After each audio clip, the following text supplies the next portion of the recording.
بسم اللہ الرحمن الرحیم۔ مولانا عمر صاحب پالنپوری رحمۃ اللہ علیہ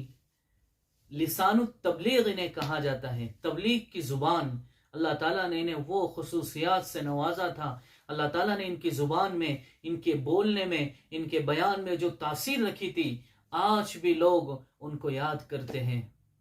ایسی عجیب تاثیر رکھی تھی، اس لیے ان کو لسان التبلیغ کہا جاتا ہے کہ یہ تبلیغ کی زبان تھے۔ بڑا عجیب واقعہ بیان فرماتے ہیں۔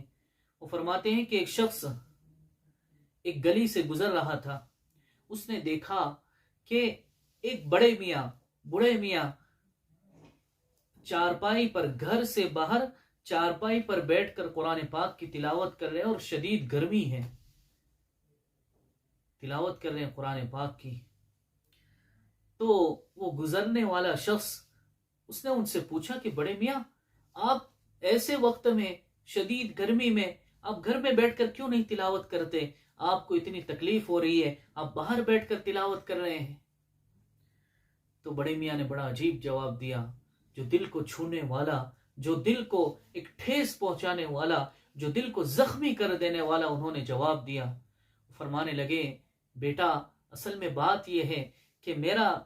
ایک چھوٹا سا پوتا ہے، یعنی میرے بیٹے کا ایک بیٹا ہے، چھوٹا سا پوتا ہے، تو وہ گھر کے اندر ٹی وی دیکھ رہا ہے اور زور زور سے میوزک بجا رہا ہے۔ میں نے جب اس سے کہا کہ بیٹا اس آواز کو دھیرے کر دو، مجھے قرآن پاک پڑھنا ہے، تو وہ کہنے لگا کہ نہیں، یہ تو نہیں ہوگا، اگر تمہیں قرآن پڑھنا ہے باہر جا کر پڑھو، گھر میں تمہیں میوزک بجاؤں گا اور گھر میں تمہیں ٹی وی دیکھوں گا، اگر تمہیں قرآن پڑھنا ہے تو باہر جا کر پڑھو۔ واقعہ بظاہر سادہ سا ہے، لیکن یہ دل کو چھو جانے والا اور دل میں جو ٹھیس پہنچانے والا۔ حضرت مولانا عمر صاحب رحمۃ اللہ علیہ اس واقعے کو بیان فرمانے کے بعد یہ فرمایا کرتے تھے کہ دیکھو، اگر تم نے گھروں میں دین کو زندہ نہیں کیا، اگر تم نے گھروں میں دین کو زندہ نہیں کیا، تعلیم کے ذریعے، قرآن پاک کی تلاوت کے ذریعے، نمازوں کے ذریعے اگر گھر کو آباد نہیں کیا، باہر محنت کرتے رہے، باہر سب کچھ کرتے رہے، مرد حضرات مسجد میں سب کچھ دین کی محنت کرتے رہے اور گھروں کو ویران رکھا، تو حال یہ ہوگا کہ تم اپنے گھر میں بے گھر کر دیے جاؤ گے،